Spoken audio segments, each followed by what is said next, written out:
Wow, wow, wow, wow. Kalian mungkin mikir, kenapa sih aku ngamuk-ngamuk kayak lagi protes ke staff laundry yang merusak sepatu lari mahal dan gak mau tanggung jawab? Well, ceritanya jauh lebih chaos dari itu. Jadi semua dimulai dari request teman. Rencananya aku mau transit sehari di Tokyo dulu sebelum ke Osaka. Tiba-tiba dia ngechat aku bilang, Cel, mumpung kamu di... Oke, udah gak ngejek, yang biasa aja. Cel, mumpung kamu di Tokyo, bisa nggak cariin Gundam di Akihabara? Teman-teman, kalian tahu nggak model Gundamnya itu seperti apa? Bentar ya.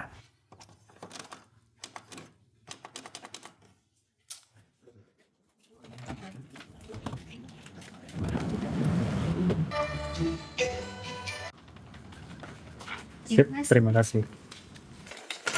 Yup, ini dia Gundamnya. Sword Impulse Gundam Spec 2 yang harganya tuh bisa setara dengan biaya makan sebulan. Kalau dietnya itu seperti ini.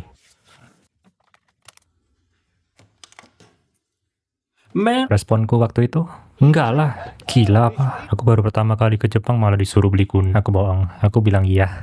Entah kenapa aku nggak bisa bilang enggak ya. Mungkin kebiasaan jadi people pleaser. Oh iya, ada plot twist yang bikin situasi ini makin kompleks. Ortunya minta aku jagain dia, biar nggak aneh-aneh. Ya kayak, harus minum yang banyak, makan buah yang banyak, jaga kesehatan gitu. Jujur, wholesome sih. Tapi di sisi lain, aku merasa kayak ditodong pistol sepanjang trip nanti. Oh ya, aku lupa kasih footage aku ke Jepang. Ini dia.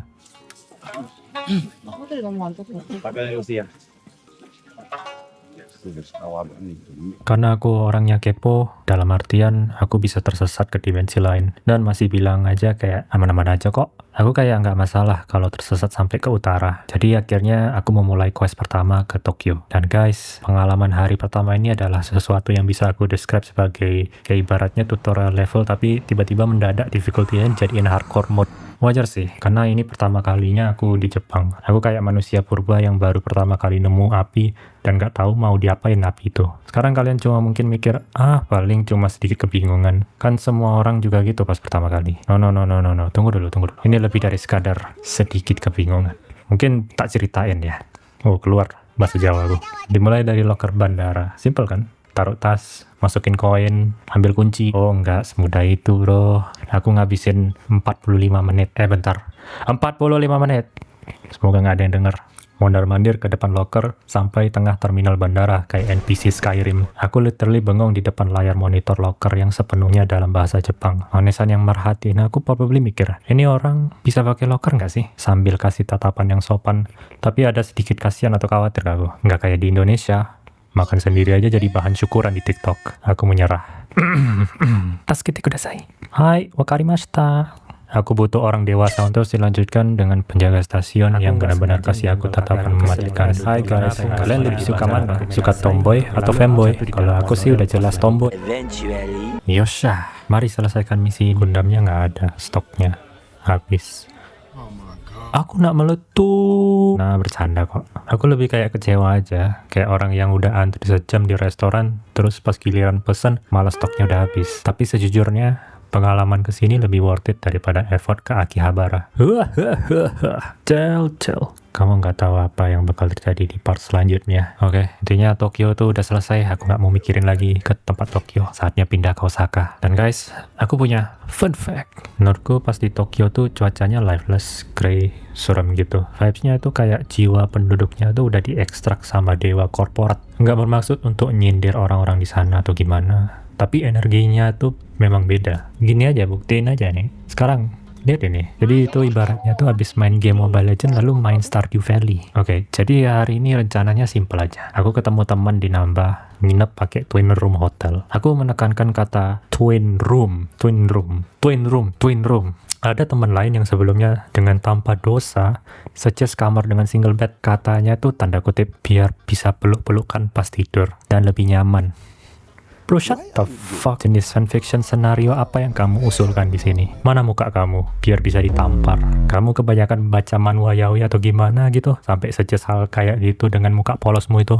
Oke, kembali ke timeline. Untuk 2 hari pertama di Osaka, kita planning untuk melihat kanak-kanak. Jadi gini ya, yang perlu kalian pahami. Mengandalkan skill navigasi ke teman yang punya sense of directionnya setara dengan kompas yang rusak di tengah badai magnetik itu adalah experience yang cukup melampaui pemahaman ilmiah. Dalam artian tutorial cara mau tersesat. Aku mikir, dia udah sering ke Jepang berkali-kali. Pasti lebih experience kan? Dia pasti hafal lah jalannya. Well, plot twistnya, dia cuma tahu kalau dia sendiri itu kebingungan. Tapi jujur, itu bukan bagian yang bikin aku jengkel. Tersesat tuh wajar. Everyone makes mistakes. Aku bisa maafin itu. Yang bikin aku pengen banget Alt F4 dari eksistensi ini adalah setiap 15 detik dia menghampiri random people dengan sumimasen, toko desu ka?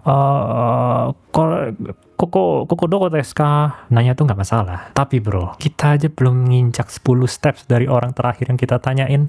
Dan kamu aja udah berhenti nanya orang lain untuk hal yang sama. Apakah kamu punya kapasitas retensi memori seorang hamster? SSD di kepalamu tuh di mana? Itu sign-nya bilang Mido Suji lain. Dengan panah yang pointingnya ke kiri. Itu dipasang bukan untuk karya seni, itu petunjuk arah. Nah, kalau kalian mikir Nara Parks ini experience-nya udah dalam puncak chaos-nya, kalian salah besar. Karena things got ruwet. Pas temanku memutuskan dia pengen lihat menara ikonik Kobe. Sekarang, sebelum aku lanjut, aku perlu kasih tahu konteksnya dulu yang penting. Kami jalan 25.000 langkah di hari itu. Itu setara dengan maraton tapi tanpa medali, tanpa ada feeling rasa berhasil, tanpa achievement, cuma kesengsaraan murni yang terdokumentasi di health app HP Samsungku. Jadi rencananya simple, atau yang seharusnya menjadi simple. Dia bilang mau ke Manara, seharusnya gampang kan? Well, ya jadinya aku ikutin dia. Nggak sepenuhnya sih. Secara teknis aku yang baca map sementara dia yang jalan di depan. Kami melewati kompleks perumahan yang sepi. Nggak ada turis sama sekali. Cuma kita berdua. Tempatnya tuh apik banget. Kayak settingan anime slice of life. Bukan tourist trap yang ramai. Jadi 2 kilometer lebih kita jalan di bawah matahari yang menyengatkan. Hari itu panas banget. Lembab juga. Ini kondisi yang sempurna untuk bikin manusia menjadi medium rare. Astaga guys, kita udah dekat destinasi menurut map. Aku bisa merasakannya. Sebentar lagi bakal sampai. Lah, kok nggak ada menara?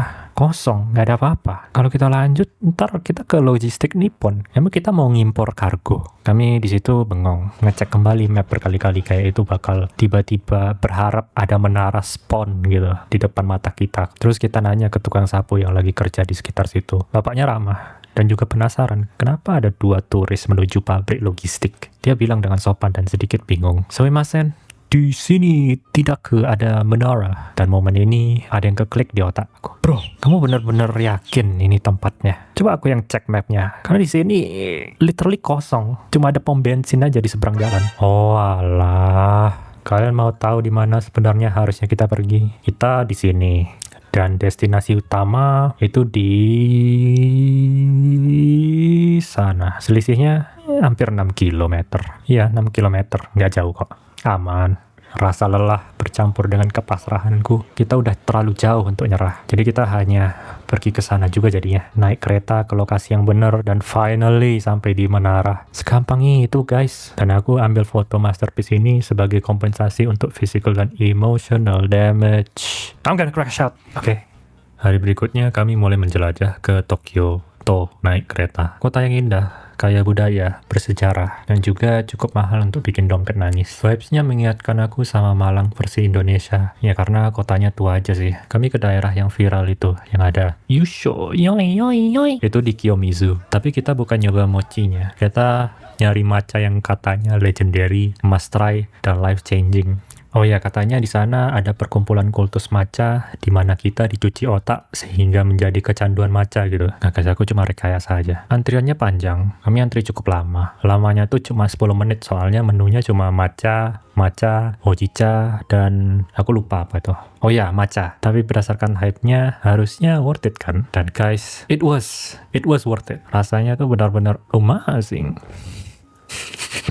Rasanya benar-benar harum. Aromanya tuh beda atau baru dibandingkan matcha yang pernah aku coba di Indonesia. 10 out of 10. Setelah itu kami explore berbagai lokasi. Temple, shrine, foto spot. Lalu kami ke Pokemon Center di Kyoto. Dan di sini terjadi sesuatu yang bakal memicu efek domino yang aku nggak antisipasi sama sekali. Karena aku udah terprogram otakku untuk crave matcha setiap 30 menit, ya aku udah tercuci otakku. Aku notice ada cafe di bawah Pokemon Center. Dan mereka serve matcha yang even better dari yang di Kiyomizu itu. Siapa sangka tempat non-viral lebih enak daripada tempat viral. Dan ini enak banget. Aku bisa bilang ini matcha yang paling enak aku coba sepanjang trip ini.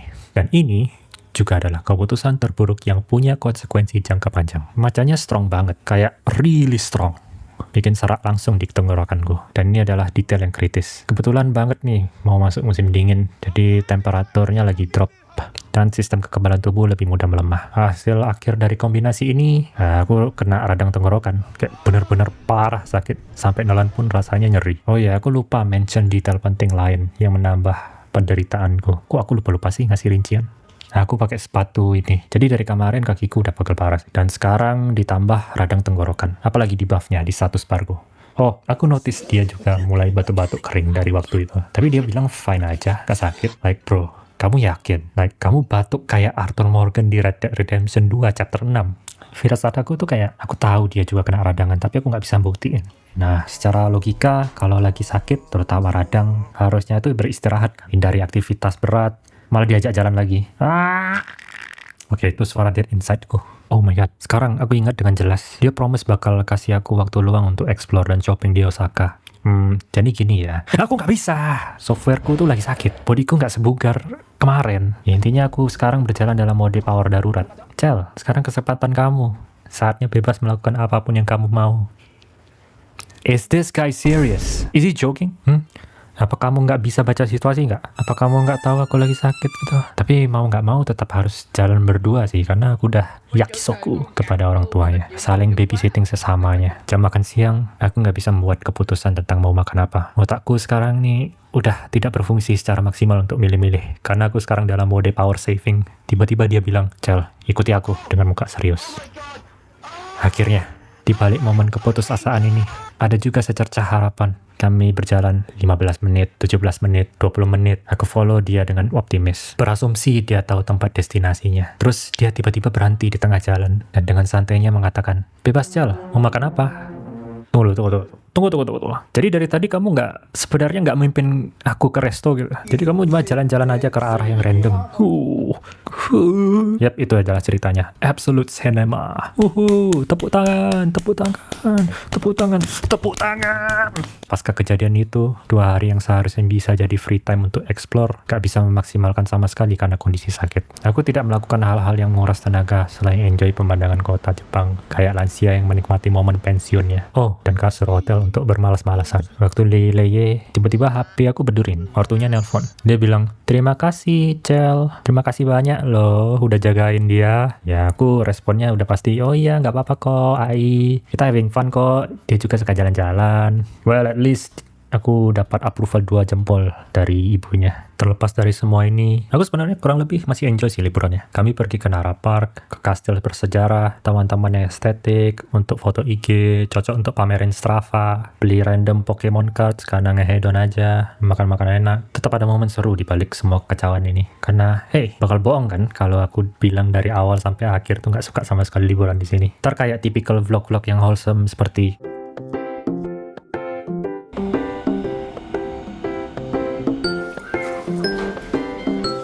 aku nggak bilang semuanya buruk, kayak bakal nggak adil sih, dan nggak bersyukur. Meski banyak drama, ada momen yang bagus dan tak terlupakan. Which is why I make this video. Ya, dan juga terima kasih kepada temanku, bisa jadi bahan sindiran, bisa jadi bahan untuk kontenku ini sekarang. Jelek banget sih. Ya, aku kasih rating trip ini 7 dari 10. I learned a valuable lesson pas ke Jepang. Aku akan push N3 Jepang, biar nggak ngerepotin lagi kayak kemarin.